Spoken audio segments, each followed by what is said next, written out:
Olá pessoal, aqui é o professor Emael e essa é a nossa terceira videoaula de Biologia agora do segundo bimestre. Bom pessoal, na aula de hoje a gente vai mudar um pouco o tema do que a gente já vinha conversando nas aulas anteriores. Desde o começo do ano a gente vem estudando uma matéria em Biologia chamada de Ecologia, que nada mais é do que o estudo da natureza. A partir da aula de hoje, pelas próximas aulas, a gente vai começar a estudar um pouquinho mais e refletir como que se dá a relação da nossa população, nós seres humanos, com a natureza e com o meio ambiente. Sendo que na aula de hoje a gente vai começar conversando um pouquinho sobre o padrão de consumo e de produção da população humana ao redor do planeta. E isso reflete bastante quando a gente vai observar a relação que acontece entre a população humana e o meio ambiente. E para começar essa aula, a primeira tela que eu tenho para apresentar para vocês é esse gráfico que apresenta para a gente o crescimento da população humana nos últimos 2.000 anos. Esse gráfico, pessoal, ele foi elaborado pelo censo de 2014 de acordo com os dados de densidade e crescimento populacional dos seres humanos no planeta Terra. Obviamente, mais antigamente, lá no ano zero, até por volta do ano de 1600, 1700, a gente faz estimativas de acordo com o que a gente conhece. Porém, o que chama atenção para a gente nesse gráfico é exatamente a parte final dele. Nesse gráfico, o eixo Y está apresentando para a gente o número da população humana em bilhões. Já no eixo X, a gente tem aqui representado os anos da era cristã, da qual a gente acaba fazendo parte. Essa curva que a gente verifica aqui no meio do gráfico é a curva de crescimento populacional desde que a gente começou a fazer essas sondagens e esse levantamento nos últimos anos. O que é interessante a gente notar, pessoal? Por volta do ano zero até aproximadamente por volta do ano de 1800, a população humana no planeta Terra ela nunca teve um crescimento muito grande. Ela sempre se manteve abaixo de aproximadamente por volta de 1 bilhão de habitantes. Porém, a partir do ano de 1800, esse gráfico ele começa a adquirir um outro comportamento. A curva ela começa a aumentar e a nossa população começa a crescer cada vez mais. A gente alcançou aproximadamente por volta de 1 bilhão de pessoas lá no ano de 1800. Agora, um pouquinho mais por volta dos anos de 2014 para frente, a gente já está batendo 7 bilhões de seres humanos no planeta. Ou seja, em pouco menos de 200 anos, a nossa população cresceu muito mais do que a gente cresceu em todos os 1800 anos anteriores. E aí a gente faz aquela pergunta, mas o que aconteceu para a nossa população no planeta crescer de tal forma?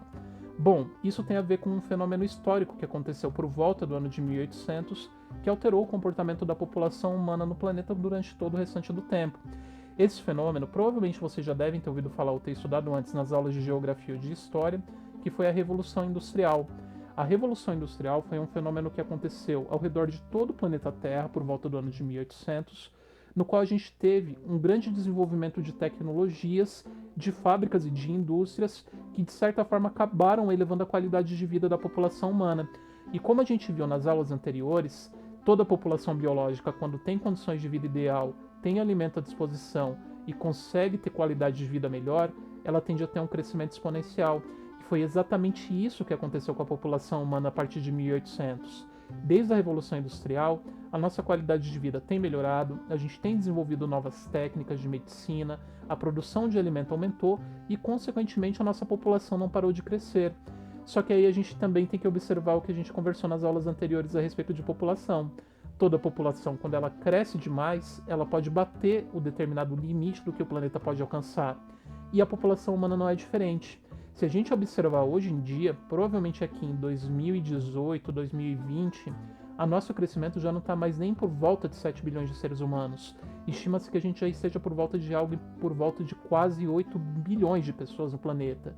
E essa é uma tendência que vai ficar cada vez mais acentuada, da nossa população crescer mais em períodos cada vez mais curtos. Bom, já que a gente está falando também de população, é interessante a gente saber quais são os países do planeta que mais contribuem para isso. E nessa próxima tela, a gente pode ver aqui um ranking dos 10 países mais populosos do planeta, que foram feitos, no caso, no levantamento no ano de 2020, agora o ano corrente no qual a gente está. Esse levantamento ele foi feito pela World Population Clocks, que é uma instituição internacional que ela faz cálculos de densidade demográfica ao redor do planeta.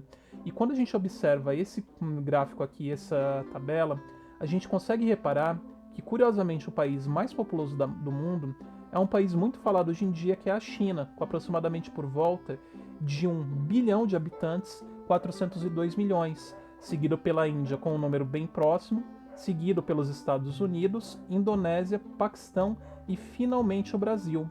O Brasil, até alguns 5 anos atrás, era o quinto país mais populoso do mundo. Só que a nossa população parece que está crescendo numa velocidade cada vez mais lenta, enquanto o Paquistão cresceu mais rápido, seguido por vários outros países. O que chama atenção quando a gente observa essa tabela, pessoal? A maioria dos países listados aqui são países em desenvolvimento, são países subdesenvolvidos, com exceção dos Estados Unidos, que é o único país com grande população e que é bem desenvolvido no planeta atualmente. E isso é um desafio gigantesco. Por quê? Populações de países pobres que têm crescido cada vez mais acabam sendo as populações mais fragilizadas e mais prejudicadas do nosso planeta, porque tem falta de recurso, porque tem falta de acesso à saúde, ou eventualmente porque elas podem ter um grau de desigualdade social muito grande. E isso faz a gente refletir novamente. Como que essa população que está crescendo cada vez mais vai se comportar em um planeta tão pequeno como o nosso, que ele é limitado com relação a recursos?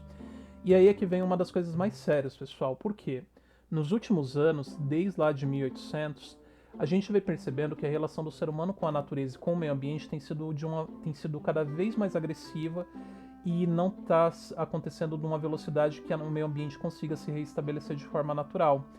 Nesse texto, galera, que eu trouxe para vocês agora, eu trouxe uma reflexão feita pelo Instituto Acato, que é um instituto socioambiental, que basicamente estuda como que acontece a relação do ser humano com a natureza. E esse texto ele reflete bastante sobre como vem acontecendo essa relação. O que ele diz? Vou ler junto com vocês. O atual padrão de produção e de consumo é injusto e insustentável. Para fazer as necessidades de água, materiais e energia dos mais de 7 bilhões de seres humanos que hoje vivem na Terra, consumimos 40% a mais do que o planeta pode oferecer. Seriam necessários mais 4 terras para permitir que todos os indivíduos do mundo consumissem tanto quanto os norte-americanos e europeus. Este fato coloca a humanidade frente a um grande desafio histórico: criar uma sociedade economicamente próspera, ecologicamente sustentável e socialmente justa sobre um planeta limitado. Ou seja, pessoal, esse texto ele traz 2 pontos importantes para a gente. A gente tem consumido cada vez mais rápido os recursos do planeta, tanto que ele fala que se a gente consumisse tanto quanto os países desenvolvidos, como no caso dos Estados Unidos e os países da Europa, um planeta Terra não seria suficiente para sustentar todo mundo. Assim como ele coloca também um desafio que eu destaquei para vocês. Como a nossa população não tem parado de crescer, o desafio agora é exatamente esse: a gente ter uma sociedade que seja economicamente próspera para que todos consigam ter acesso aos recursos necessários, ecologicamente sustentável, que dê tempo do nosso planeta conseguir repor os recursos que a gente perde, que consome, e socialmente justa, para que todos tenham acesso aos direitos iguais. E isso acaba sendo muito complicado, galera. Por quê? O nosso hábito de vida hoje em dia do homem moderno, ele é um hábito extremamente predatório. E isso a gente consegue perceber quando a gente observa a pegada ecológica que cada ser humano deixa no planeta. Pegada ecológica é um conceito que ele foi criado alguns anos atrás para calcular quanto que uma pessoa, um país, uma cidade ou uma determinada nação consome de áreas produtivas do planeta.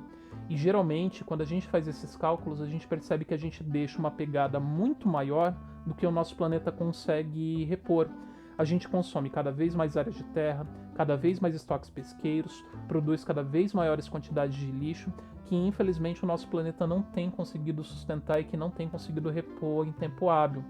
Por essa razão, galera, nas próximas aulas a gente vai começar a entender um pouco mais sobre como essa relação ela pode ser melhorada e quais são as consequências dela para o nosso planeta. Bom, eu agradeço a atenção de vocês e finalizo essa nossa videoaula deixando aqui um provérbio indígena que ele é muito interessante da gente notar, porque ele se aplica muito a algumas condições que a gente vê hoje em dia com alguns líderes nossos. Ele diz o seguinte: quando a última árvore tiver caído, quando o último rio tiver secado e quando o último peixe for pescado, vocês vão entender que dinheiro não se come. Isso é importante da gente parar para pensar, porque muita gente às vezes fala que a economia é o que há de mais importante no planeta, e isso não é verdade. Se a gente não cuida da vida, se a gente não cuida desse planeta que é a nossa casa, o que a gente vai ter para as gerações futuras e o que a gente vai poder esperar? Bom, galera, espero que vocês tenham gostado da videoaula e até a próxima semana.